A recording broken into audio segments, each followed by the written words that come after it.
భారత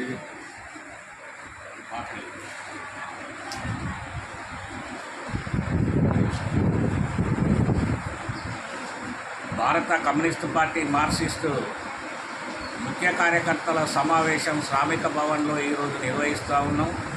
ప్రధానంగా పార్లమెంటు ఎన్నికలు మనం అనుసరించాల్సినటువంటి పద్ధతికి సంబంధించి చర్చించడం అనేది జరిగింది. 10 సంవత్సరాల కాలం పాలించినటువంటి ఎన్డీఏ మోడీ సర్కార్ను గద్దెదించాలని చెప్పి తీర్మానించడం అనేది జరిగింది. 10 సంవత్సరాల కాలంలో మోడీ ప్రజలకు ఒరగబెట్టింది శూన్యం.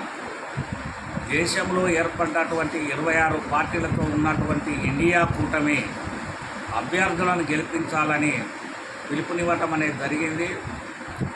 ఈ ప్రాంతం లోపల వరంగల్ పార్లమెంటరీ నియోజకవర్గం నుండి ఇండియా కూటమి కాంగ్రెస్ పార్టీ తరఫున పోటీ చేసేటువంటి కడియం కావ్య చేతి గుర్తుకు ఓటేయాలని అందరికీ విజ్ఞప్తి చేస్తాం.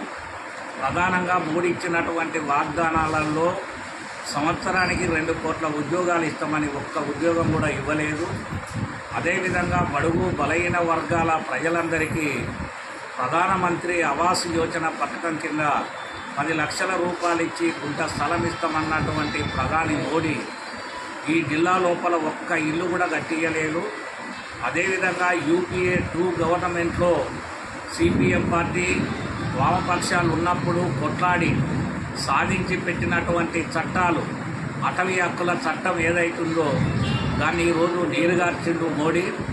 అదేవిధంగా గ్రామీణ ఉపాధి హామీ పథకం వామపక్షాలు యూపీఏ 2లో సోనియా గాంధీ గారు చైర్పర్సన్గా ఉన్నప్పుడు సాధించి పెట్టినటువంటి చట్టం అది.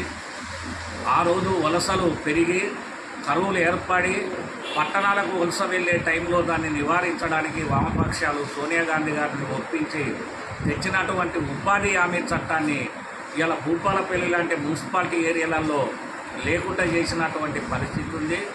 అదేవిధంగా మోడీ చెప్పినటువంటి మాట ఉపాధి హామీ పథకం సంవత్సరానికి 200 రోజుల పని కల్పిస్తామని, రోజు కూలి 600 ఇస్తామన్నాడు.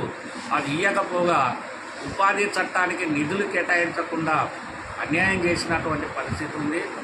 3వ చట్టం సమాచార హక్కు చట్టాన్ని కూడా యూపీఏ 2లోనే వామపక్షాలు తెచ్చిన పరిస్థితి ఉంది. అది కూడా ఇంప్లిమెంటేషన్ కాకుండా పోయేటువంటి తీరు కనపడతా ఉంది.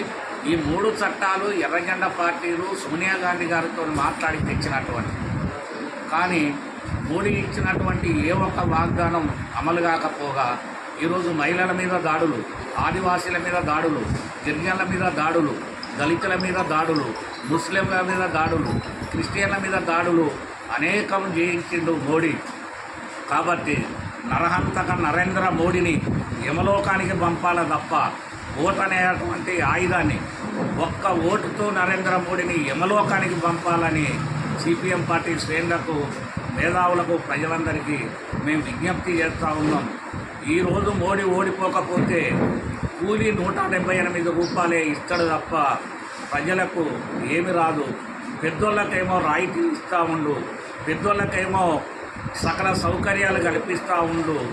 మరి వాళ్ళ పేదోళ్లకు 178 రూపాయల కూలి అంటే బతకడం కష్టంగా ఉంటుంది. డాక్టర్ బిఆర్ అంబేద్కర్ రాసిన రాజ్యాంగాన్ని మార్చేస్తాడు, దాని స్థానంలో మనధర్మ శాస్త్రాన్ని తెచ్చేటువంటి పరిస్థితి తెస్తాడు. కాబట్టి మే 13 తారీఖు నాడు జరిగే పార్లమెంట్ ఎన్నికలలో 18వ పార్లమెంట్ ఎన్నికలలో కాంగ్రెస్ చెయ్యి గుర్తుకు ఓటేసి మోడీని సిట్టుగా ఓడించి యమలోకానికి పంపాలి. ఓటు ద్వారానే మార్పు వస్తుంది, ఓటు ద్వారానే మోడీని ఓడించవచ్చు. అందుకని ప్రజలంతా కాంగ్రెస్ పార్టీ చెయ్యి గుర్తుకు ఓటేయాలని పిలుపునిస్తారు.